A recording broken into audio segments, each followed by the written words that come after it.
नमस्कार भाई दोस्तों। जत्थेदार भाई जगतार सिंह अवारा और अमृतपाल सिंह खालसा, उन दोनों का जो रिएक्शन आया है और जो डिब्रूगढ़ जेल में हो रहा है वो आपको बताया भी था। लेकिन अभी क्या हो रहा है फिलहाल वो कोई नहीं बताता। आप किसी न्यूज़ चैनल पे जाओ, किसी पे जाओ, कोई नहीं बताएगा आपको वहाँ पे क्या चल रहा है क्या नहीं चल रहा है। आपको एक एक बात बताई थी ना, बताते रहेंगे। भाई जगतार सिंह अवारा का जो रिएक्शन आया है, जो प्रकरण चल रहा है इसके ऊपर, बड़ा ही ज़बरदस्त रिएक्शन आया है। सोचना, जो आम लोगों की सोच है, जो सभी पंथ सोच रहे हैं ना, पूरा वही सोच है भाई जगतार सिंह अवारा की। वही सोच है जो उनका आया है। आपको पूरी बात बताएंगे, बिल्कुल ध्यान से सुनना। और आपको अगर एक छोटी सी बात और बताएं, आज सबको पता है महाराजा रणजीत सिंह की पुण्यतिथि है। आप उनको छोटा सा बताएंगे अगर इसमें कहीं पर। हाँ, पिछले वीडियो में एक कमी रही थी कि ये बोला था कि धामी साहब, प्रधान धामी साहब पीछे खड़े हैं। नहीं खड़े थे, वो नहीं खड़े थे, वो दूसरे थे।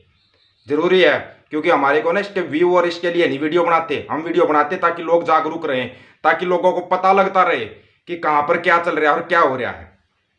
आपको पता है खालसा राज कैसे आया था? वो खालसा राज जो महाराजा रणजीत सिंह वाला खालसा राज, पहले उसके बारे में सुनिए। छोटा सा, इतना ज़्यादा लंबा नहीं है। जिला सियालकोट, सियालकोट का विक्रमजीत, विक्रमजीत का सल, सल का सलवान, सलवान का पूर्ण व रसालू, रसालू का सुहागा, सुहागा का सहंतर भट्ट, सहंतर भट्ट का राहु केतु। वो राहु केतु नहीं जो बामन बता रहे हैं, वो करे वाला राहु केतु, वो राहु केतु नहीं, ये राहु केतु नाम था। राहु केतु का भागमल, भागमल का बूढ़ामल, बूढ़ामल का चांद सिंह व नोहर सिंह, नोहर सिंह का चढ़त सिंह, चढ़त सिंह का महासिंह, महासिंह का शेरे पंजाब महाराजा रणजीत सिंह। और तब वही खालसा राज की स्थापना, तब वही खालसा राज की स्थापना। आप जाओ इतिहास में पढ़ो, तब आपको पता लगेगा, तब पता लगेगा। इतिहास को पढ़ना आप, तब पता लगेगा आपको इतिहास कितना विशाल है, आपकी समझ में नहीं आएगा। लेकिन अब बात हो रही है जत्थेदार भाई जगतार सिंह अवारा की और अमृतपाल सिंह खालसा की। उससे पहले जो साथी नया जुड़ता है चैनल के ऊपर, चैनल को सब्सक्राइब करना, बेल आइकन को दबाना, ताकि नोटिफिकेशन आपके पास पहुंचता रहे। वीडियो को शेयर करने की जिम्मेवारी आपकी है, हक और सच की बात कहने की जिम्मेवारी हमारी है। कहीं अगर कोई शब्द आपकी समझ में नहीं आता, कोई डेट समझ में नहीं आती है, आप पूछ सकते हो, पूछ सकते हो आप, क्योंकि लैंग्वेज की प्रॉब्लम बहुत हो जाती है। इस चीज़ को हम मानते हैं। लेकिन आप फोन करते हो, आपको जवाब दिया जाता है। और हाँ, फिर आपको फोन करते, कुछ एक भाई बहुत फोन आए थे, और कहाँ से? हरियाणा से। ये सूत्र कहाँ पे है? सूत्र ढूंढो ना। तुमने कभी टीवी वालों से सूत्र पूछेगा? सूत्र कहाँ पे है? कभी पूछे टीवी वालों से? हमारे तो सूत्र चलो हम फिर भी बता देते कि कहाँ कौन से सूत्रों से पता लगा।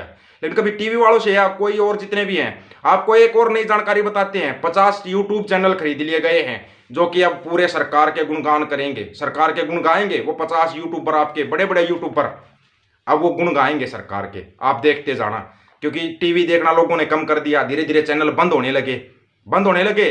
तो अब नया खेल यही है, यही है नया खेल। सबको पता है ये डिब्रूगढ़ जेल में जो अमृतपाल सिंह के साथ क्या हो रहा है, जो आपको बताया था, किस तरह अपने दिन बिता रहे हैं, वो सुनिए आपसे। प्रशासन और अमृतपाल सिंह का सबकी सहमति बन चुकी है। भाई है अमृतपाल सिंह का कहना कि वो सब चढ़ती कला में है और पूरे पंथ की चढ़ती कला की अरदास करते हैं। वो अपने नित्य नेम करते हैं, कोई दिक्कत नहीं है। हाँ, उनके मन में दो सवाल हैं, बहुत बड़े हैं। वो जब बाहर आएंगे बिल्कुल उनके मन में है, वो उनके मन में है सूबा सरकार और केंद्र सरकार के प्रति रोष है उनके मन में। क्योंकि जो उनके साथ अचानक से ये घटना की गई थी, क्यों की गई थी, किस लिए की गई थी, इस क्यों का जवाब अभी तक नहीं मिल पाया है। कितने महीने हो गए इंक्वायरी चलते हुए, इस क्यों का जवाब नहीं मिल पाया है। अभी फिलहाल भाई का भरोसा सिर्फ अकाल पुरख के ऊपर है। अगर यही बात वो शुरुआत से करते ना, तो कोई उनको छूने वाला भी नहीं था, अगर सिर्फ अकाल पुरख पे भरोसा करते तो। लेकिन वो किसकी बातों में आके क्या होया, किसके कहने से होया, किस किस ने झूठे आरोप लगाए। झूठे आरोप लगते हैं यहाँ पे, सच्चा आरोप इतनी जल्दी नहीं होता। सच्चा जो होता है उसका तो पता भी नहीं लगता। किन किन ने झूठे आरोप लगाए, वो सब तो बाद में जब संगत के बीच में आएंगे तब पता चलेगा। अब बात करते हैं भाई जत्थेदार भाई जगतार सिंह अवारा की। जत्थेदार भाई जगतार सिंह अवारा ने जो अपने नए जत्थेदार बने हैं, नए जत्थेदार भाई रघबीर सिंह जी को, ये लगा लो बड़ी बात भी है उनके लिए, कहना बड़ी बात है। लेकिन सबको पता है कि असली जत्थेदार है जत्थेदार भाई जगतार सिंह अवारा। उनसे अलग जत्थेदार अगर कोई मानता है तो, और सही मायने में अगर आज तक अकाल तख्त साहब के जत्थेदार अगर आप मानते हो, तो वो हैं अकाली बाबा फूला सिंह। उनसे बड़ा कोई जत्थेदार होया नहीं है। जो कौम के अकाली बाबा फूला सिंह होते, जो कौम के एक दब के साथ, कौम के साथ खड़े हो जाते थे और फैसला लेते थे, डट के फैसला लेते थे, कौम भी उनके फैसले को मंजूर करते थे। उनके जैसा जत्थेदार तो ना तो कोई पैदा होया है। हम तो सिर्फ ये दुआ प्रार्थना करते हैं, यही अरदास करते हैं कि उनके जैसा कोई जत्थेदार आए अकाल तख्त साहब के ऊपर, आए उनके जैसा कोई जत्थेदार अकाल तख्त साहब के ऊपर, तब जाके पता लगे, तब जाके कोमरा वापिस चढ़ती कलाम आएगी। वही अपना जो बोल रहे हैं ना खालसा राज, वो खालसा राज स्थापित होगा, वो संयुक्त पंजाब स्थापित होगा। अगर अकाली बाबा फूला सिंह, अगर जत्थेदार भाई जगतार सिंह हवारा भी बाहर आते हैं ना, तो ये समझ जाना कि आपके खालसा राज की नींव रखी गई है। अगर बाहर आते हैं तो क्यों नहीं उनके बारे में कुछ बोला जा रहा है? कोई दो शब्द बोल ले। नए जत्थेदार जो बने अपने जत्थेदार भाई यानी रघबीर सिंह भाई, ठीक है, जो जितने भी सिख विद्वानों में मतभेद चल रहा है, ये नहीं कि मतभेद नहीं, मतभेद है, मतभेद होने भी चाहिए। आपको एक चीज और बताता हूं मैं, मतभेद होने चाहिए, मनभेद कभी मत करना। आपस में होते हैं मतभेद करना, मनभेद कभी मत करना।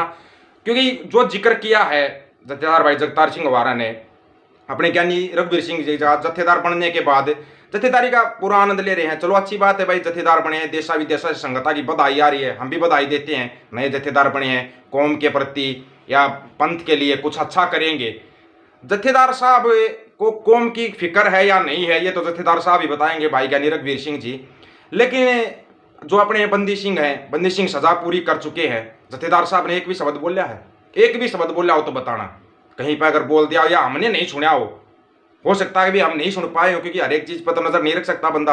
अगर कहीं पे कोई जिक्र किया है बंदी सिंहों का तो बताना। वैसे तो बंदी सिंहों का जिक्र है ना, जब से जेलों में गए तब से लोग करते आ रहे हैं, उनके नाम पर राजनीति करते आ रहे हैं। सही मायने में मोहाली में मोर्चा लगा वहां पे कोई नहीं गया, कोई नहीं गया। चाहे आप भगवंत मान साहब की बात करो, जत्थेदार साहब की बात करो, आप किसी की बात करो, या SGPC के कितने नुमाइंदे जाते हैं वहां पे, जाना चाहिए। जबकि जो बंदी सिंह की रिहाई के लिए मोर्चा लगा वहां पे जाना चाहिए।